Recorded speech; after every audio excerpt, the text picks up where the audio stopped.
Bismillah, Assalamualaikum warahmatullahi wabarakatuh. Saudaraku yang dirahmati Allah Subhanahu wa Ta'ala, fitnah yang paling besar yang ada sejak Nabi Adam alaihissalam ciptakan adalah fitnah Dajjal.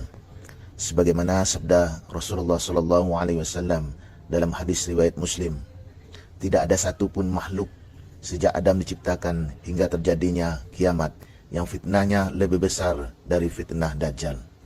Sehingga Nabi selalu menganjurkan kita agar setiap akhir salat, di dubur salat, kita selalu berlindung kepada Allah untuk dihindarkan dari fitnah Dajjal.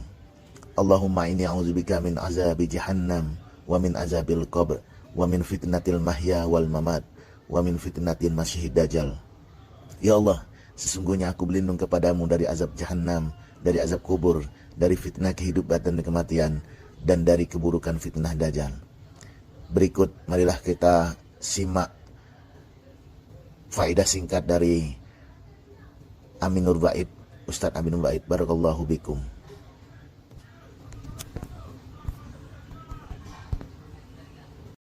Pasukannya Nabi Isa bersama Imam Mahdi itu mampu mengalahkan Dajjal. Berhasil mereka mengalahkan Dajjal, membantai Yahudi. Kemudian Allah memberikan wahyu kepada Nabi Isa bahwa Ya'juj dan Ma'juj akan keluar dan kalian tidak mampu untuk menghadapinya. Maka disuruh untuk menyingkir. Karena kalau dihadapi habis nanti.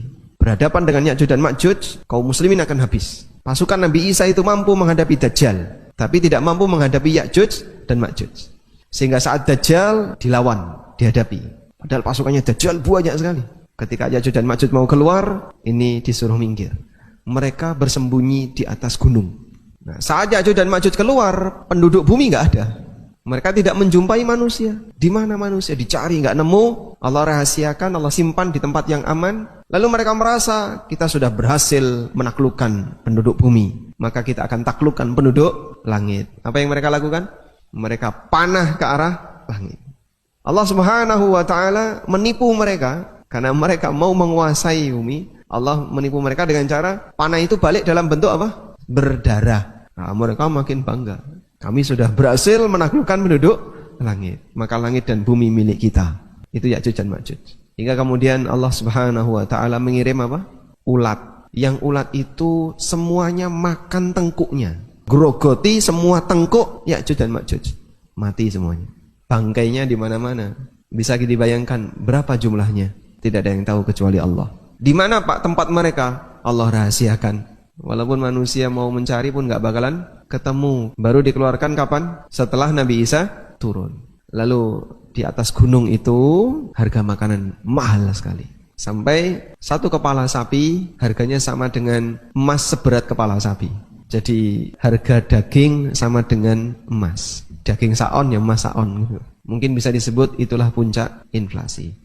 Allah berikan ujian kepada kaum muslimin yang mengikuti Nabi Isa alaihissalatu wassalam untuk bertahan dalam kondisi krisis makanan berkepanjangan karena keluar Ya'juj dan Ma'juj tadi.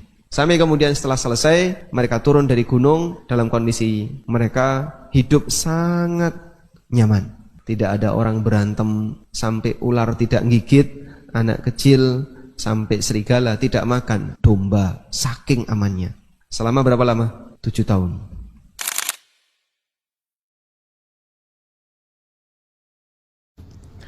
Demikianlah saudaraku yang dirahmati Allah Subhanahu wa Ta'ala. Semoga kita selalu dilindungi Allah dari fitnah hidup dan fitnah setelah kematian, dari fitnah Dajjal.